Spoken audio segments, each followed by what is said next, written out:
আসসালামু আলাইকুম ওয়া রাহমাতুল্লাহি ওয়া বারাকাতুহু।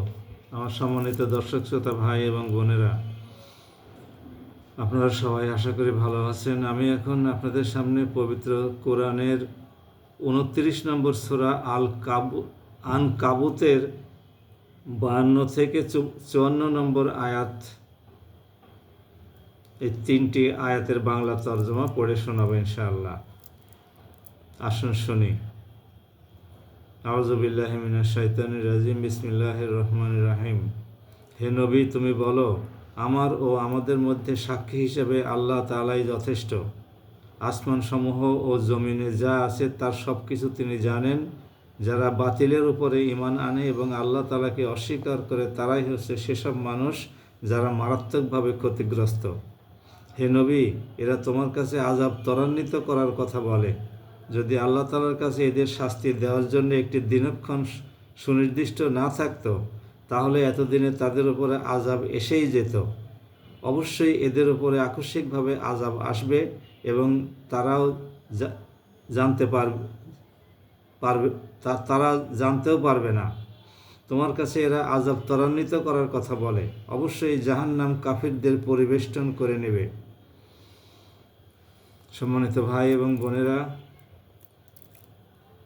মহান সৃষ্টিকর্তা আল্লাহ রাব্বুল আলামিন বলছেন যে আমাদের এবং তোমাদের মাঝে, মানে রাসূল সাল্লাল্লাহু আলাইহি সাল্লামকে বলছেন যে তুমি বলো, আমার এবং তোমাদের মাঝে সাক্ষী হিসেবে আল্লাহই যথেষ্ট। মানে তোমরা যে কাজ করো, আমরা যে কাজ করি, সাক্ষী হিসেবে আল্লাহই যথেষ্ট। তোমাদের সাক্ষী যেরকম গ্রহণযোগ্য নাও হতে পারে, কাজেই আল্লাহ রাব্বুল আলামিন যেটা জানেন সেটাই ফাইনাল, এবং সেই রাব্বুল আলামিনের সাক্ষ্যই হবে চূড়ান্ত। তার সাক্ষ্যের ব্যাপারে, তার দর্শনের পরে তার মতামত সিদ্ধান্ত দেওয়ার ব্যাপারে অন্য কারো হস্তক্ষেপ করার ক্ষমতা নাই। তার সিদ্ধান্তই একক, তার সিদ্ধান্তই চূড়ান্ত। আর শেষে কাফিরদের ব্যাপারে বলেছেন যে ওরা শাস্তিকে ত্বরান্বিত করতে চায়। তার মানে একে তো দুনিয়াতে কি হতভাগার ভেবে দেখুন, একে তো দুনিয়াতে তারা আল্লাহর বিধানকে অস্বীকার করেছে, মানে নাই, আল্লাহর কিতাবকে অস্বীকার করেছে, মানে নাই। তার উপরে আবার তারা আল্লাহর শাস্তি ত্বরান্বিত করতে চায়। বড় দুঃখের বিষয়, বড় দুঃসাহসের বিষয়। শাস্তি আবার ত্বরান্বিত করতে চায় কেউ?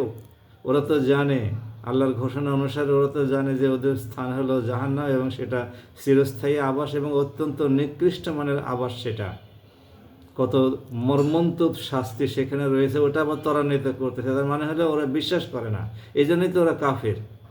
মানে আল্লাহ পাক যে শাস্তি দেবেন, তাদের মরে পচে গলে মাটির সাথে মিশে গেলেও যে আল্লাহ রাব্বুল আলামিন তাদেরকে আবার পুনরুত্থিত করবেন এবং তাদেরকে যে জাহান্নামেই নিক্ষেপ করবেন, এই যে এই প্রতিশ্রুতি আল্লাহ রাব্বুল আলামিন দেওয়ার পরেও তারা সেটাকে অবিশ্বাস করে। এই জন্য তারা কাফের।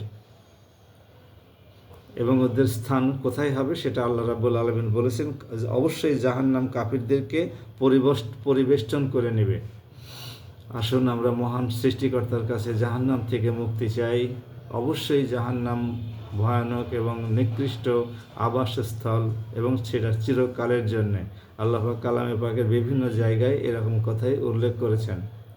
দয়াময় আমাদেরকে জাহান্নাম থেকে মুক্তির জন্যে যে আমল করা দরকার সেই আমল করার তৌফিক দান করুন। ওয়া তৌফিকে ইল্লা বিল্লাহ। আমার এই চ্যানেলটি নাম হলো doctor Ataus analysis YouTube channel.